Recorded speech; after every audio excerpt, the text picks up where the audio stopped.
प्रभु यीशु मसीह के पवित्र नाम पर प्रेम भरा नमस्कार।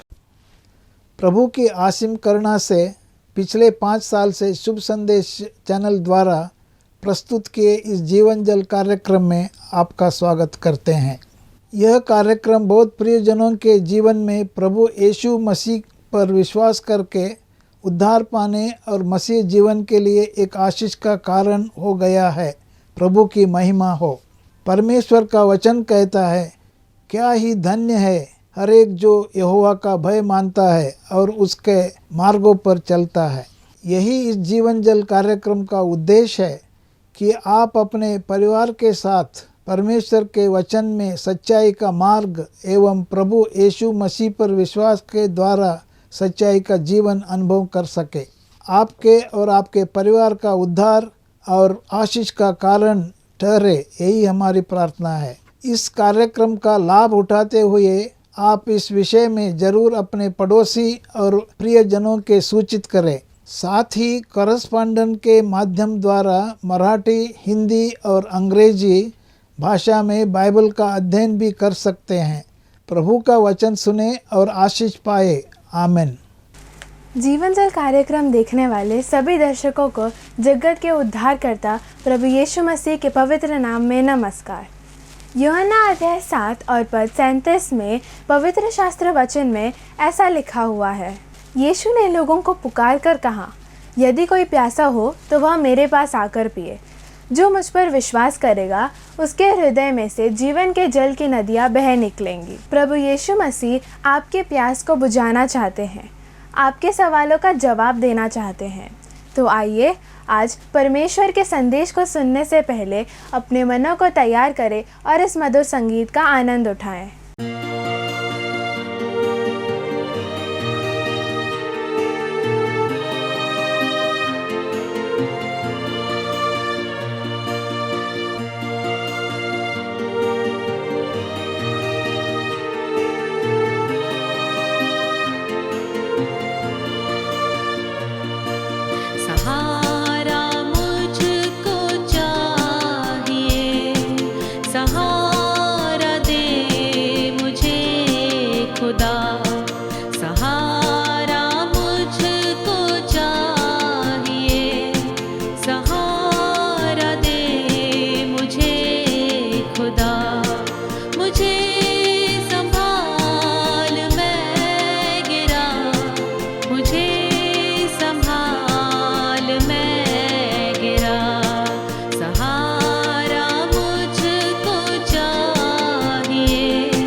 मुझे संभाल मैं गिरा, मुझे संभाल मैं गिरा, सहारा मुझको चाहिए, सहारा दे मुझे खुदा।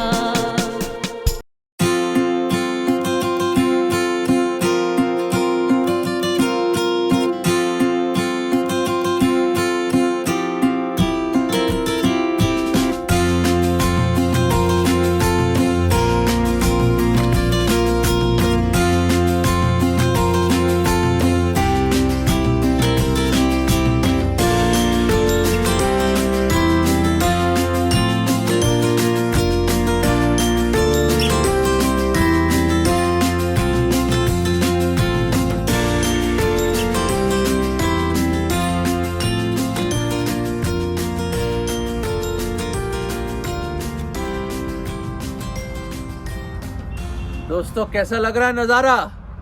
देखा आपने, सरसों के खेत में खड़ा हूं मैं।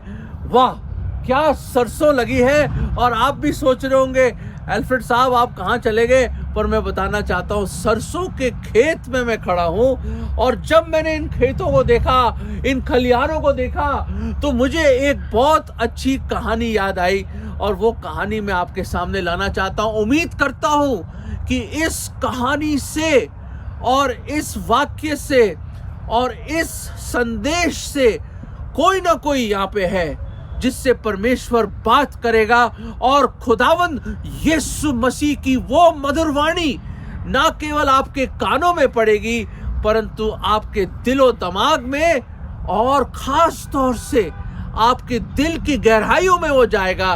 और वो वचन परमेश्वर का जीवत वचन आज आप ग्रहण करेंगे।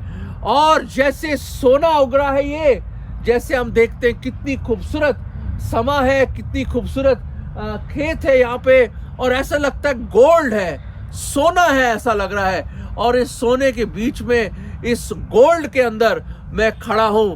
वाह वो क्या नजारा होगा मेरे अजीजों जब हम स्वर्ग जाएंगे। और स्वर्ग में तो ये गोल्ड क्या है, वो कहते हैं वहां सोने की सड़कें होंगी।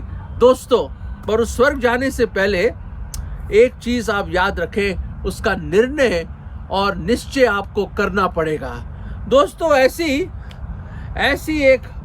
एक शख्स था जिसने कहीं से खबर मिली कि कोई फला इंसान है, बहुत बड़ा जमींदार, दूर एक शहर में वो रहता है। और उस शहर में उसने ऐलान करा है, और ऐलान क्या करा उसने कि जो आदमी जितना भी सुबह सूरज उगने से पहले और सूरज गरूब होने तक जितनी जमीन वो ले सके वो ले सकता है। और उसने कहा वाह कमाल हो गया, ऐसा भी कोई दिलदार है जो इतनी जमीन देना चाहता है। तो उसने कहा ठीक है। उसने अपना सामान बांधा, अपनी बीवी और बच्चों को बोला हम तो चलेंगे और खूब अमीर बन के आऊंगा, मैं खूब जमीन ले लूंगा।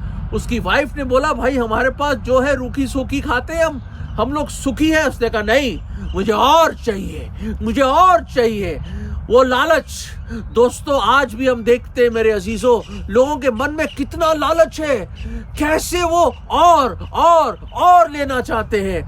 काफी कुछ है उनके पास, फिर भी जिनके पास नहीं है उनसे भी खींचना चाहते हैं। लालच बुरी बला है मेरे दोस्तों, मेरे अजीजों।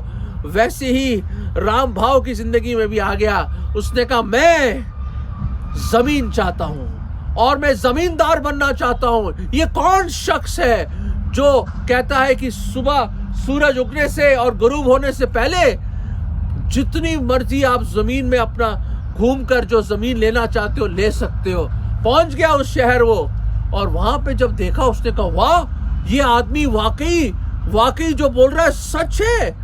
वाकई कई लोग आए वहां पे और कई लोगों ने जमीनें ले ली उससे। बहुत अमीर आदमी था वो, बहुत अमीर आदमी, और बहुत हजारों एकड़ था उसके पास और लोगों को बांट रहा था। वो बहुत ही दयालु इंसान था दोस्तों वो। और दोस्तों क्या हुआ, हमारा राम भाव भी शुरू हो गया। उसने कहा कल सुबह, उसने मुखिया ने बोला कल सुबह आप यहाँ से चलेंगे और जैसे ही सूरज उगेगा और जब सूरज अस्त होने से पहले, गुरूब होने से पहले आपको वापस आना पड़ेगा। उसने कहा कोई प्रॉब्लम नहीं है, कोई प्रॉब्लम नहीं, मैं पहुंच जाऊंगा वापस। उसने कहा, और उसकी लालच, उसकी आंखें खुली की खुली रह गई। उसने देखा इतनी बड़ी जमीन, इतनी बड़ी जमीन। उसने कहा वाह ये मौका है मेरा। तो चला गया, भागा भागा भागा भागा भागा, और जो भी पानी था वो भी खत्म हो गया। भागता चला गया, भागता चला गया, भागता चला गया, और झंडियां गाड़ता रहा, गाड़ता गया। उसको ये दिया गया था कि जहाँ जो एरिया लेना चाहते हो वहाँ झंडियां गाड़ देना, और वो झंडियां गाड़ता गया, इधर से गया उधर उधर उधर, और देखते ही देखते सुबह से दोपहर हो गई। दोपहर होते ही उसने देखा नहीं मुझे और चाहिए, और भागा, थक गया था, खाना भी नहीं खाया। उसने कहा मेरे का समय व्यर्थ नहीं करूंगा मैं, भागता चला गया, भागता चला गया।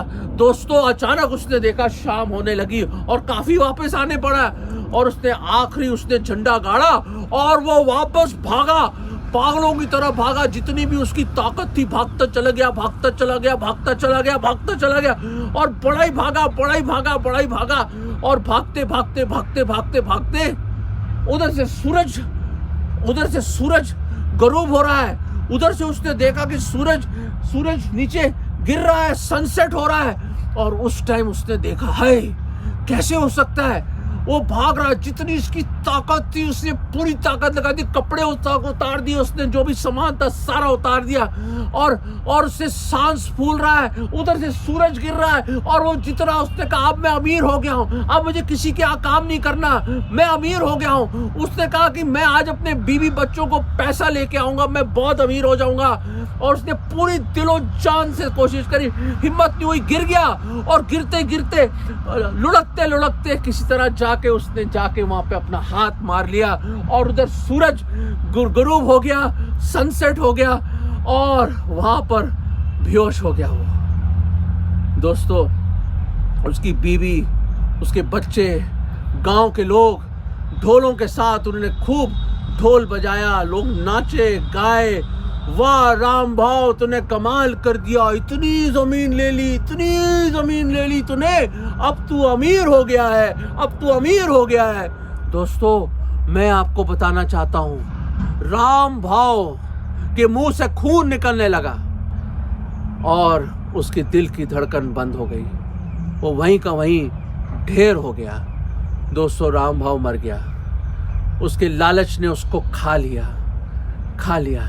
उधर से एक बुजुर्ग आदमी आया, उसने कहा राम भाव क्यों लालच कर ली भाई तूने, जितना मिलना था ले लेता ना तू, क्यों और क्यों चाहता था तू। दोस्तों इंसान संतुष्ट नहीं होता। अगर आपके पास साइकिल है तो आप चाहते हो आपका स्कूटर है तो मोटरसाइकिल चाहते हो, मोटरसाइकिल है तो कार चाहते हो, आप गाड़ी हो तो बड़ी गाड़ी चाहिए, और बड़ी गाड़ी चाहिए, और सोचता है आदमी कि मैं और बड़ा हूं, और अच्छी बात है, तरक्की करना में कोई बुराई नहीं है, पर लालच जब आपको पकड़ ले और जब आदमी की हवस पैसा कमाने की हो जाए और खुदा को भूल जाए तो क्या लाभ होगा। हमने पढ़ा है मरकुस के 8वें अध्याय में और उसके 36 और 27 पद में क्या लिखा है, उस मनुष्य को क्या लाभ होगा अगर को सारी जगत को प्राप्त कर ले और अपनी आत्मा की हानि उठाए। What shall it profit a man if he gains the whole world and lose his own soul? क्या लाभ होगा उस मनुष्य को दोस्तों। और बाद में लिखा What can you give in exchange of your soul? अपनी आत्मा के बदले में तुम क्या दे सकते हो। दोस्तों अगर एक फकीर गरीब फकीर भी मर जाए, दुनिया की पूरी दौलत दुनिया की अरबों खरबों रुपया भी उसको जिंदगी का एक सेकंड नहीं दे सकती। दोस्तों आपकी आत्मा अनमोल है। You have a hidden jewel in you This life is so precious. Your soul is immortal, eternal, one of its kind. आपकी आत्मा अनंत काल के लिए है दोस्तों. ये ना आप उसको डुबा सकते हो, ना गोली मार सकता, ना उसको जला सकते हो आप, ना दफना सकते हो आत्मा को. याद रखें, एक ही जिंदगी. खुदा के कलाम में लिखा है इब्रानियों में, it is appointed unto man once to die and after that the judgement. एक ही बार मरना और उसके बाद आपके कर्मों का, पापों का न्याय खुदा करेगा. दोस्तों, ये मैं नहीं कह रहा, ये वो खुदावन कह रहा है जिसने आपको और मुझे बनाया, पूरी धरती को रचा है. वो खुदावन जो आदि और अंत है, वो जो अल्फा और ओमेगा है, वो परमेश्वर जिसने आपको जिंदगी के सांस दी और आपके दिल की धड़कन चलाता है, वो कहता है कि एक ही बार जीना है और एक ही बार मरना है और उसके बाद न्याय होगा. क्या आप तैयार हैं? राम भाव की तरह किस तरह भाग रहे हो आप? कहां भाग रहे हो? कौन सी दौड़ में हैं आप? कहां जाना चाहते हो आप? क्या हासिल करना चाहते हो दोस्तों? ठीक है, मान लिया आप सिकंदर बन गए इस दुनिया के, मान लिया इस दुनिया के डिक्टेटर बन गए आप, मान गए आप शहंशाह बन गए इस पूरी दुनिया के, सिकंदर बन गए आप, और उस वक्त आपकी दिल की धड़कन बंद होगी तो क्या ले जाएंगे आप? सोचिए, सोचिए, सोचिए. Seek ye first the kingdom of God and his righteousness, and all these things shall be added unto you. खुदा के कलाम में लिखा है कि सबसे पहले कि खुदा के राज्य को खोज और उसकी धार्मिकता को, और ये सारी चीजें जो तुझे चाहिए अपनी मर्जी के अनुसार परमेश्वर दे देगा. दोस्तों, हमारा खुदा हमसे बेइंतहा मोहब्बत करता है. पता है राम भाव को कितनी जमीन मिली? फिर सिर्फ 6 फुट जमीन, सिर्फ 6 फुट नीचे और 6 फुट जमीन. क्या क्या लाभ हुआ रामबाव भाई? क्या लाभ हुआ? वो जमीन कहां गई? कहां गई वो जमीन? रामबाव, किधर गई वो जमीन जिसके लिए तू सुबह से लेके शाम तक, from the rising of the sun to the going down, जिसके लिए तू भाग रहा था, वो जमीन कहां गई? उसी में गाड़ दिया गया उसको. कुछ फायदा नहीं हुआ दोस्तों. दोस्तों, आपकी आत्मा इतनी अनमोल है, इतनी अनमोल है कि खुदा परमेश्वर देहधारी हुआ, मानव चोला पहना, हमारे बदले में वो आया, मुजस्सम हुआ हमें बचाने के लिए, और हमारे बदले में उसने अपनी जान दी सलीब पर. वो मारा गया, उसको दफना दिया गया, परंतु तीसरे दिन प्रभु यीशु मसीह जिंदा हुए. कोई मर के जिया नहीं सवाए प्रभु यीशु मसीह के. प्रभु यीशु मसीह जिंदा हुए. वो ही एक है जिसने आपके पापों के लिए, मेरे पापों के लिए, परमेश्वर के उस गजब को, उस क्रोध को अपने ऊपर ले लिया, क्योंकि वही लायक है. कोई बिन पाप के नहीं सवाए प्रभु यीशु मसीह के. उसने ना पाप किया, ना उसमें कोई पाप था, ना उसने कोई पाप जाना. दोस्तों, वो परमेश्वर, वो दयालु परमेश्वर, वो न्यायी परमेश्वर, परंतु वो प्रेमी परमेश्वर हमें बचाने के लिए आया. हमारी आत्माओं से बेइंतहा मोहब्बत करता है. He is the lover of our souls. वो नहीं चाहता कि ये आत्मा नरक में जाए, क्योंकि पाप की मजदूरी मृत्यु है. हर एक ने पाप किया है और इसके सबब से इंसान मरता है. दोस्तों, आत्मिक रूप से तो मरे हुए हैं, एक दिन हम शारीरिक रूप से मर जाएंगे, जब शरीर और आत्मा जुदा हो जाएंगे. पर कहाँ जाएंगे आप? ठीक है, कब्र में जाएंगे, आपको जला देंगे, डुबा देंगे, मुझे नहीं मालूम क्या होगा, पर मुझे ये मालूम है अगर हम पापों में मरेंगे तो नरक में जाएंगे. पर आज अगर आप पापों से क्षमा पालेंगे मेरे दोस्तों, जैसे मैंने प्रभु से क्षमा मांगी और मैंने बोला, है प्रभु यीशु, मैं पापी हूं, मुझ पापी पर दया करो, मुझ पापी पर दया करो. आप भी ये प्रार्थना कर सकते हैं और बोलिए, प्रभु मेरे पाप क्षमा कर दीजिए, मैं पापी हूं, मैंने बहुत पाप किए. प्रभु जी मेरे दिल में आ जाओ. मैं आज आपको पूरे मन से विश्वास करता हूं कि आप मेरी खातिर, मेरी पापों के खातिर आप सूली पर मारे गए, आपको दफनाया गया, आपने लहू बहाया, आपने अपनी जान दी मेरे लिए, और प्रभु जी आपको दफन कर दिया गया. तीसरे दिन आप जिंदा हुए, आप जीवत परमेश्वर है, मैं विश्वास करता हूं, और जीवत ही स्वर्ग में गए और दोबारा आएंगे. प्रभु जी मेरे दिल में आ जाओ. प्रभु जी मेरे दिल में आ जाओ. मैं आज आपको अपना उद्धार करता, मुक्तिदाता प्रभु करके ग्रहण करता हूं. प्रभु जी मुझे बचा लो, मुझे अनंत काल की मृत्यु और नरक से बचा लो. प्रभु जी मैं आप पर विश्वास लाता हूं और ये मैं प्रार्थना प्रभु यीशु मसीह के नाम में मांगता हूँ, आमीन। दोस्तों, कहाँ भाग रहे हैं आप? कहाँ भाग रहे हैं आप? आज प्रभु के पास आ जाओ, उसकी ओर भागो। वो आपको बचाना चाहता है, वो नई जिंदगी देना चाहता है। जीवन छोटा है दोस्तों, शायद बहुत जल्द ये सूरज जीवन का गरूब हो जाए, ढल जाए, पर आज समय है दोस्तों, अपना जीवन उसको दे दो। राम भाव की तरह मत भागते रहिए, उसकी तरफ भागे, उसकी ओर आओ और वो आपको अनंत जीवन देगा। दोस्तों, आज है समय उद्धार का। आज अपना जीवन दे दो, पापों से पश्चाताप कर लो और अपना जीवन जिसका है उसको दे दो। अनंत जीवन आपको मिलेगा दोस्तों, अनंत जीवन मिलेगा। परमेश्वर आपको बहुतायत से आशीष दे। ही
अगर परमेश्वर ने इन वचनों के द्वारा आपसे बातें किया है और आप इस विषय पर अधिक जानकारी प्राप्त करना चाहते हैं या किसी प्रार्थना के विषय को बांटना चाहते हैं तो निसंदेह हमसे संपर्क करें। हमारा पता Jeevan Jal Nav Bhavna building 422 SVS road, post box number 19161, Prabhadevi, Mumbai 400025। प्रार्थना एवं मुफ्त बाइबल करेस्पॉन्डेंस कोर्स के लिए हमें संपर्क करें और अपना नाम और पूरा पता हमें SMS करें। Mobile number 7710065115। Email ID gospelbroadcast@yahoo.com। Web address www.lwgb.org। YouTube address जीवन जल TV @YouTube। जीवन जल कार्यक्रम को हर सोमवार शाम 6:30 बजे, बुधवार शाम 6:30 बजे, शनिवार रात 9 बजे इसी चैनल पर देख सकते हैं। धन्यवाद।